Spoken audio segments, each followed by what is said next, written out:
Hey everybody, it's the Boardgame Blogger. Today I'm here to review Battle Line. Now this is a really fun, quick card game put out by GMT Games. It's war themed, but when you hear who the designer is, it's Dr. Reiner Knizia.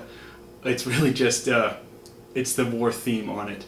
I think it's a little more integrated than most Knizia games, but it's got great mechanics like most Knizia games. Two-player card game, plays quick, 30 minutes.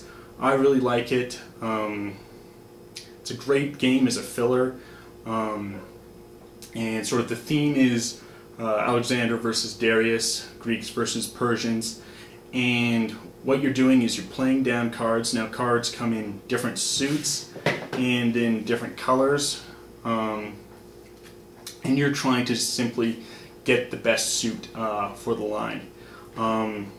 And now there's a row of sort of 9, that's kind of the battle line, and you're trying to secure a breakthrough, that is win in 3 connected areas of the battle line, or just in the development and win a majority of 5 out of the 9 total.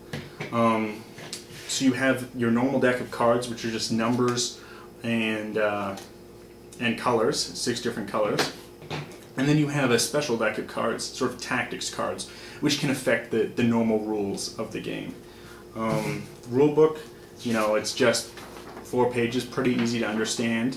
However, what I would have liked still are some player aids that show the different formations, sort of what hand, quote unquote, is best.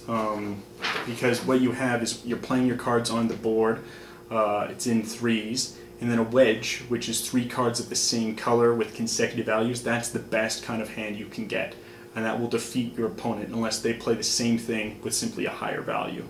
Then there's the flanks, the battalion, order, skirmish line, and then a host. And when I get to it, I'll show you what they are. But having a card for each player to just quickly see, okay, these are the hands that beat other hands, basically. Would have been nice. Plays quick, it's a fun game. It has that war theme. Mechanically, that it makes sense because you're trying to get the breakthrough or whatnot, but in essence it really is just a card game. But it's a really good card game, you know.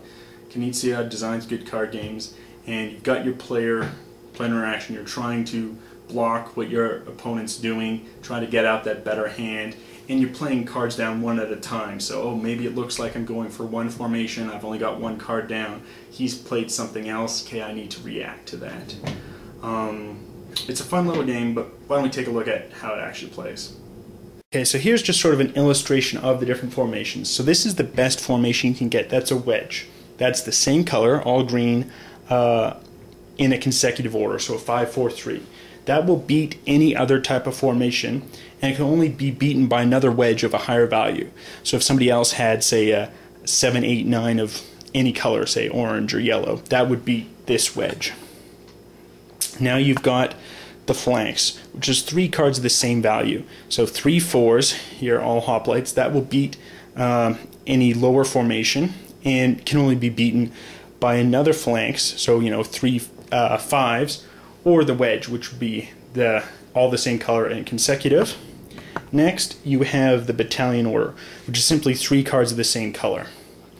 You know, 3 purples, 3 oranges, 3 greens, or in this case 3 blues. And then finally, the next formation is simply 3 cards with consecutive values, so a 9, 8, 7. And those are the 4 main formations. You also have a host, which is simply any other formation. And then if you have 2 hosts versus each other, you simply add up the total value of the cards. So those are the formations. But let's see a game in action. So here's a game just a little bit into play. So my opponent's played 4 cards, I've got 3. As you can see here, I'm working on a phalanx here. Could be beaten by my opponent if he establishes a wedge. However, my hand, I have the 8 heavy cavalry, so he can only actually go lower down with a 6 and a 5. Now the order you play it in doesn't matter, so my opponent could play a 5 red and then a 6, just as long as the formation itself makes sense. So I don't have...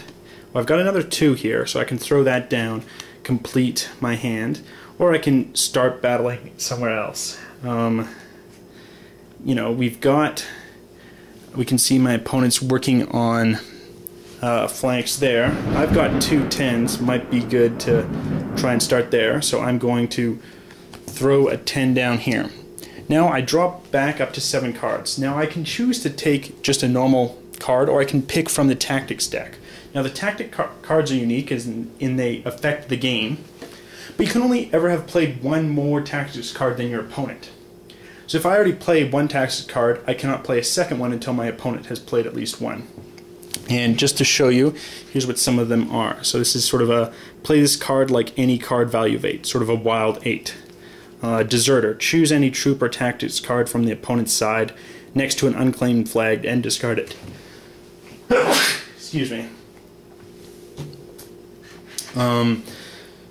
And so we would just keep playing until one person has won 3 or 4. So here I'm going to choose to draw another card from here. Now the way cards are actually claimed, or the flags are actually claimed, is once you've put down, you've completed a line, and then if it's impossible for your opponent, given the public knowledge that's out there, then you can claim that flag. It's impossible for them to win. So let's say my opponent had, you know, the 6 of cavalry down here. I had this 2, so I'd completed, I'd finished my formation. And let's say there's the 6 of red here. I still can't claim it because even though I know secretly he can no longer complete his flanks because I have the 8, he could still theoretically do the 7, 8, 9, and he doesn't know that because this is not yet public knowledge. But once I play this down, if the red 6 is also down, there's no way that he can complete his wedge.